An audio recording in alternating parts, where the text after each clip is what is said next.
Good morning and welcome to the Killik & Co market update. It's been another very negative week for markets, and we have seen the FTSE 100 index moving below the 5,000 level. And this is the first time we've seen this level since the Eurozone crisis in 2011. At the moment, there does seem to be quite a sense of panic selling in the market. I think due to all the uncertainty around the coronavirus and how long it's going to last, you have got a real lack of buyers in the market. So if you combine that lack of buyers with just a few panic sellers, you are going to end up with some fairly severe share price movements. And the extent of those share price movements is then going to perhaps cause other people to panic, and the situation is then going to become self-perpetuating. So that's one argument why at times like this, it can sometimes be better just to sit back and do nothing.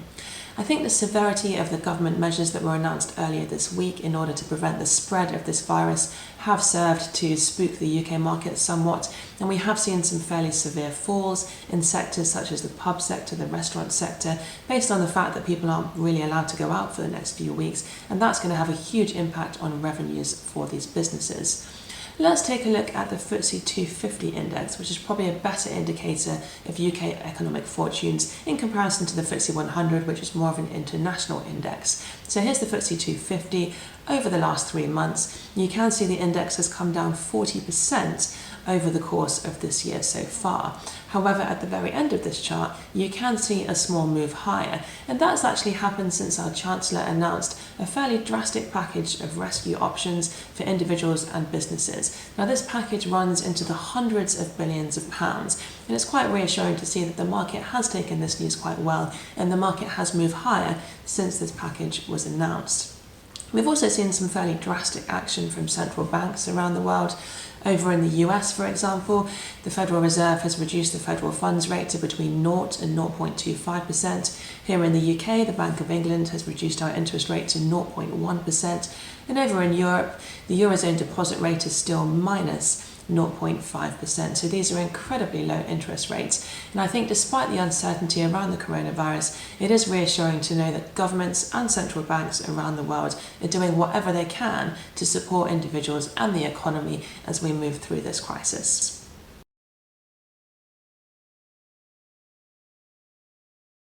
It's also been a very difficult week for bond markets, particularly the retail bond market, which is not the most liquid at the best of times.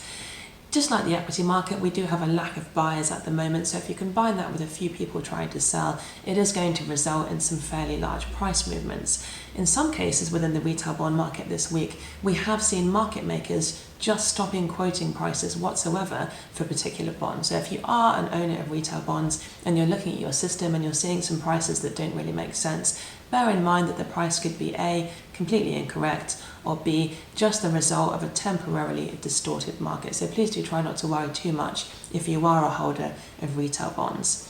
I think it's quite reassuring to know that historically, investment grade bonds in particular have been very unlikely to default. Looking back historically, the default rate for investment grade bonds has normally been around the 0.05% level, and even in 2008, the year of the Lehman Brothers crisis, that investment grade bond default rate was only about 0.63%. So I think that's quite reassuring. Just a reminder here of the ratings that are given to bonds by the 3 main ratings agencies, Moody's, Fitch and S&P. Even for bonds that are slightly below investment grade, so for example bonds that have a BB rating, historically the default rate there has also been fairly low, perhaps around the 0.5% level. So I think reassuring to know that bonds that are of a fairly high quality have been very unlikely to default in the past.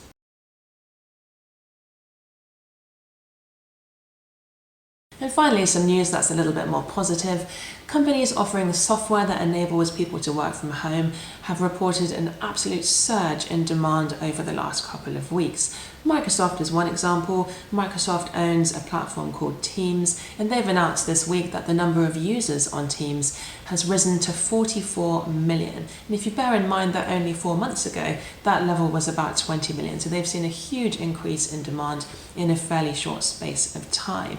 And in fact, we've had a quote here from the head of Microsoft's 365 platform, who has said that he thinks it's going to go down as a turning point in history for the way that people work, and he doesn't think that we'll ever go back to the old way of working. So I think this situation could be a real turning point and a real opportunity for some companies in the world. Now, moving on to the week ahead. Clearly, there's not a huge amount of focus on companies' earnings right now, but we have got a couple of companies reporting next week. We've got results up from Nike and Aeon, and it might be interesting to hear if Nike has any comments on the disruption to their supply chain that they may have experienced due to a number of their factories being based in China. But that's it from us. Obviously, over the next week, we'll be keeping a very close eye on the issues with the coronavirus. Most Killik & Co staff are now working from home, but we have been fully set up to be able to do that, and hopefully you won't notice any difference in the level of service over the next couple of weeks. That's it from us. Have a great weekend, and we'll see you next Friday.